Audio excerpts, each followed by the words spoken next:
Halo semuanya, saya Koko Kurniawan. Sekarang kita akan bahas tentang materi scope function di Kotlin.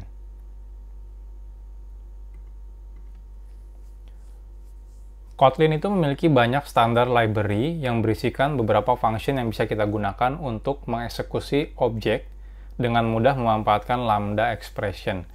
Nah, function-function tersebut adalah let, contohnya run, with, apply, dan juga also.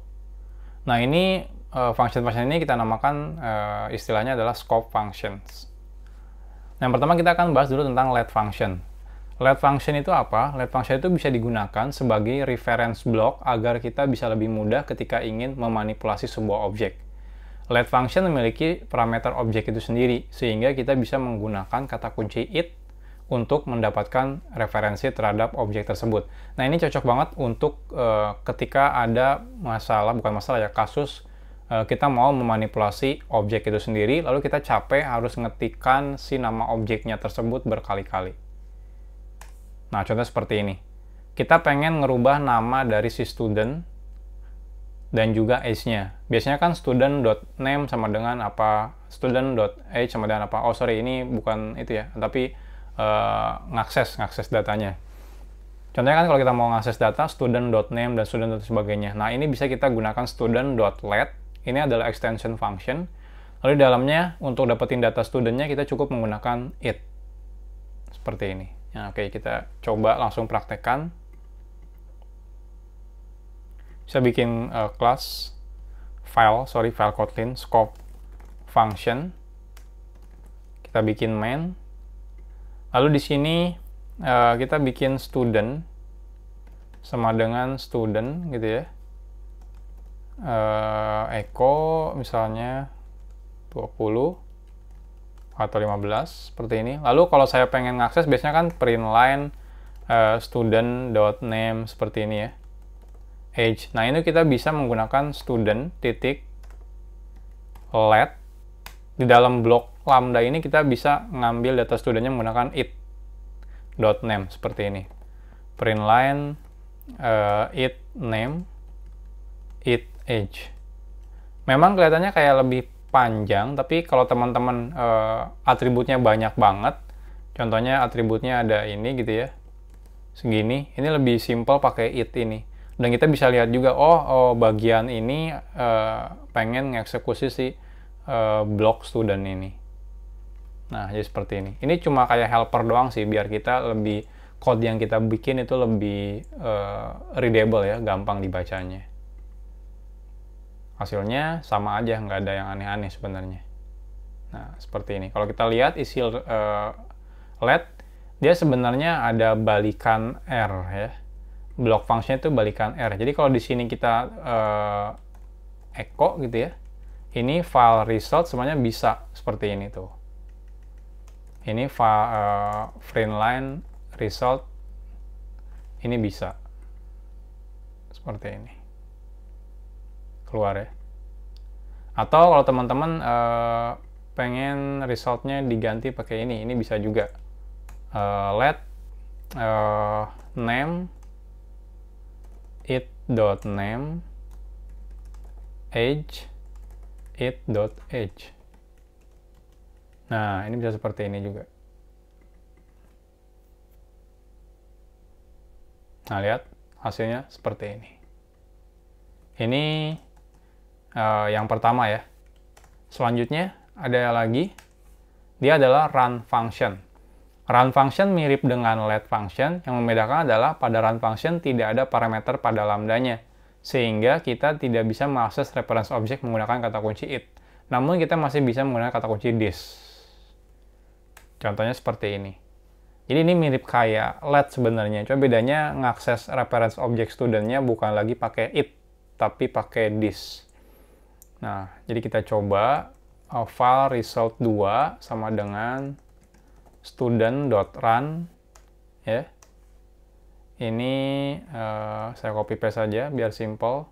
Nah, ini nggak bisa lagi karena kalau kita lihat code-nya, bloknya, lihat ini tidak ada, beda ya sama ini ya. Kalau ini kan ada parameter T-nya. Kalau ini yang run, dia tidak ada parameter T-nya. Nah, untuk mengakses data studentnya, ini menggunakan kata kunci this. seperti ini.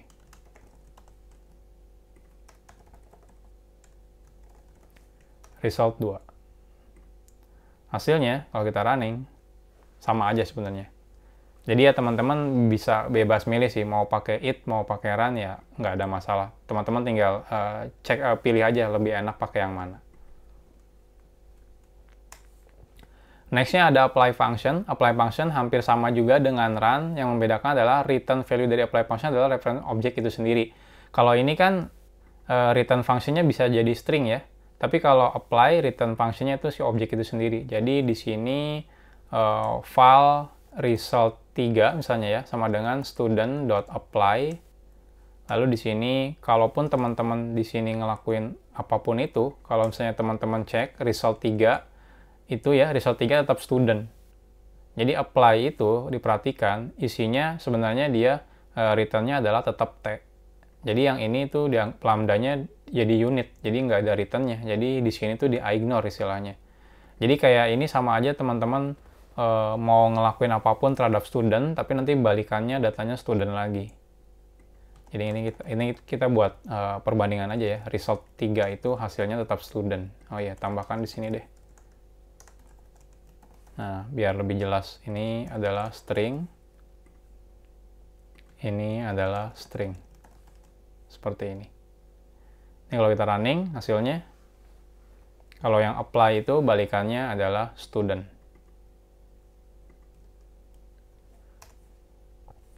Oh ya, ini ya, sampel code-nya masih pakai this ya.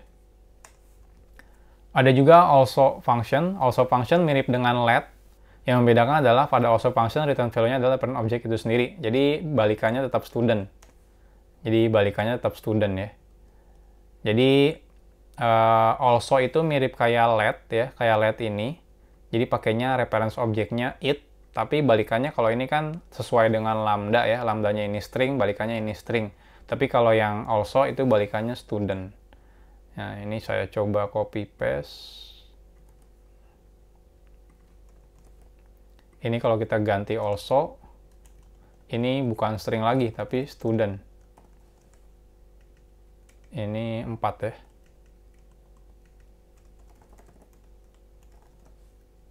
Result 4. Nah, kita run.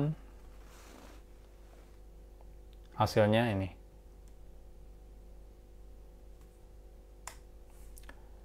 Ada with function. With function mirip dengan run function, menggunakan reference this. Yang membedakan adalah with function bukanlah extension function, jadi tidak bisa digunakan langsung dari objeknya. Kita harus memanggil with function secara manual. Jadi kayak gini, with object, lalu di sini cara lambdanya untuk mengakses menggunakan this. Jadi mirip kayak run ya. Mirip kayak run seperti ini. Nah, kita cek dulu with. Kita lihat balikan with itu apa. Balikan with itu R, artinya apa sesuai dengan si lambdanya. Lambdanya kan balikannya R, dia akan balikannya R juga. Jadi ini beneran mirip kayak run. Jadi ini result 5, cuma bedanya caranya bukan gini ya. Ini with seperti ini. Result 5-nya tetap string. Jadi ini balikannya sesuai dengan lambda, cuma cara ngaksesnya seperti ini. With dimasukkan ininya. Ini kalau kita running. Nah, hasilnya ini. Sesuai dengan lambdanya. Jadi enggak student lagi. Nah, kesimpulannya apa? Kesimpulannya, sebenarnya teman-teman tinggal pakai aja sesuai dengan yang teman-teman suka. Sebenarnya nggak ada yang lebih bagus, lebih jelek ya. Karena ujung-ujungnya ya sesuai dengan kemauan teman-teman. Teman-teman lebih suka ngambil referensinya pakai it atau this, atau mau balikan lambda functionnya mau diambil atau enggak. Ya, jadi ada yang balikannya lambda resultnya. Contohnya ini lambda result. Ada yang balikannya objek itu sendiri. Jadi teman-teman ya tinggal pilih lebih senang yang mana. Ini sebenarnya penggunaan ini buat lebih kodenya biar gampang untuk dibaca. Jadi kalau teman-teman mau bikin manipulasi satu buah objek atau mau ngakses objek tersebut, mendingan bloknya di wrap dalam scope function ini. Jadi nanti orang-orang bisa tahu, oh di dalam scope function ini kita mau melakukan operasi terhadap objek ini. Jadi kalau digabungkan di satu function misalnya ya, semuanya itu kan code-nya agak susah dibaca ya. Nah, kalau di scope atau dikumpulkan dalam satu scope function, code-nya jadi lebih enak untuk dibaca. Next, kita akan bahas tentang polymorphism.